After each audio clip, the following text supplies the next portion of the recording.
नमस्कार, स्वागत है आप दर्शकों का। आप देख रहे हैं न्यूज़ 18 का डिजिटल प्लेटफॉर्म और मैं हूं आपके साथ रजनी चौबे।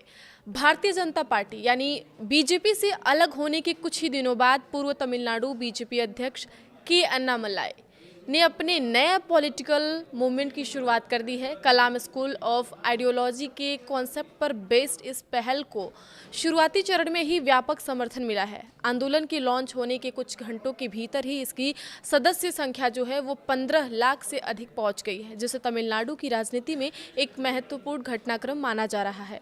अन्नामलाई ने 5 जून को भाजपा से अपना नाता औपचारिक रूप से तोड़ लिया था। इसके बाद उन्होंने अपनी नई राजनीतिक यात्रा की घोषणा करते हुए वी द लीडर नामक कैंपेन की शुरुआत की। ये पहला एपीजे अब्दुल कलाम के विचारों से प्रेरित बताई जा रही है और इसका संचालन APJ Abdul Kalam centre for ethics and politics के तहत किया जाएगा। अन्नामलाई ने अपने पहले सार्वजनिक संबोधन में कहा कि यह मूवमेंट आम लोगों को राजनीति के केंद्र में ले आने का प्रयास है। उन्होंने बताया कि कोयम्बटूर में एक प्रशिक्षण और शोध संस्थान स्थापित किया जाएगा, जहां राजनीति, नेतृत्व और सार्वजनिक नीति पर अध्ययन एवं प्रशिक्षण दिया जाएगा। उनके अनुसार डॉक्टर कलाम उत्कृष्टता, समर्पण, त्याग, राष्ट्रीय एकता और राष्ट्रवाद के प्रतीक थे। उन्होंने कहा कि एक गौरवान्वित तमिल और राष्ट्रवादी व्यक्तित्व के रूप में कलाम को आंदोलन के केंद्र में रखकर तमिलनाडु की राजनीति में एक नया विमर्श शुरू किया जा रहा है। पुलिस सेवा को छोड़ भाजपा में शामिल हुए थे। पूर्व आईपीएस अधिकारी अन्नामलाई का भाजपा से इस्तीफा शुक्रवार को औपचारिक रूप से स्वीकार किया गया। अपने त्याग पत्र में उन्होंने पार्टी नेतृत्व के साथ पिछले 18 महीनों के दौरान हुए कई विचार विमर्श और मतभेदों का उल्लेख किया। उन्होंने लिखा कि तमिलनाडु में विकासोन्मुख और सांस्कृतिक मूल्यों पर आधारित राजनीति को लेकर उनकी सोच और पार्टी नेतृत्व के दिशा में अंतर उभर कर सामने आया था। वरिष्ठ नेताओं के साथ चर्चा के बाद उन्होंने निष्कर्ष निकाला कि राज्य के भविष्य और को लेकर उनके विचार भाजपा की रणनीति से मेल नहीं खाते हैं। अन्नामलाई वर्ष 2020 में भारतीय पुलिस सेवा छोड़कर भाजपा में शामिल हुए थे। पार्टी में आने के कुछ ही सप्ताह बाद उन्हें राज्य उपाध्यक्ष बनाया गया और 1 वर्ष के भीतर मात्र 37 वर्ष की आयु में तमिलनाडु भाजपा की कमान सौंप दी गई थी। उनके नेतृत्व में भाजपा ने राज्य में अपनी राजनीतिक मौजूदगी बढ़ाने की कोशिश की थी।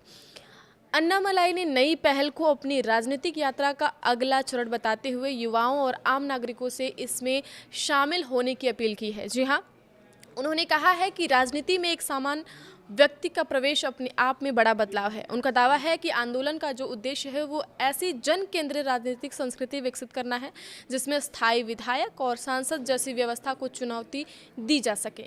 उन्होंने वंशवादी राजनीति और व्यक्ति पूजा की संस्कृति पर भी निशाना साधा। अन्नामलाई ने कहा कि उनका आंदोलन वैचारिक स्पष्टता के साथ आम लोगों की राजनीति को आगे बढ़ाएगा और आने वाली पीढ़ियों के लिए बदलाव की नींव रखेगा। हालांकि उन्होंने यह भी स्वीकार किया है कि इस लक्ष्य को हासिल करने के लिए धैर्य और चरणबद्ध प्रयासों की आवश्यकता होगी। वी द लीडर्स नामक मूवमेंट की वेबसाइट के अनुसार देखा जाए तो हजारों स्वयंसेवक शिक्षा, स्वास्थ्य, पर्यावरण और युवा नेतृत्व जैसे क्षेत्रों में काम करने के लिए जुड़ रहे हैं। संगठन जो है वो जमीनी स्तर पर बदलाव लाने के लिए स्थानीय पहलों को बढ़ावा देने को जोर दे रही है। अन्नामलाई ने यह भी स्पष्ट किया है कि उनका नया राजनीतिक मंच तमिलनाडु में होने वाले अगले लोकसभा चुनाव में हिस्सा लेगा। उन्होंने कहा कि उनका उद्देश्य केवल चुनाव लड़ना नहीं बल्कि ऐसे नए राजनीतिक नेतृत्व को तैयार करना है जो पारंपरिक राजनीतिक ढांचों के बजाय आम नागरिकों की आकांक्षाओं का प्रतिनिधित्व करे।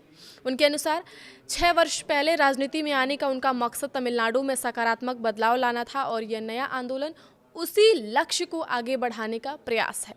आगे की खबरों के लिए आप बने रहिए न्यूज़ 18 के साथ। धन्यवाद।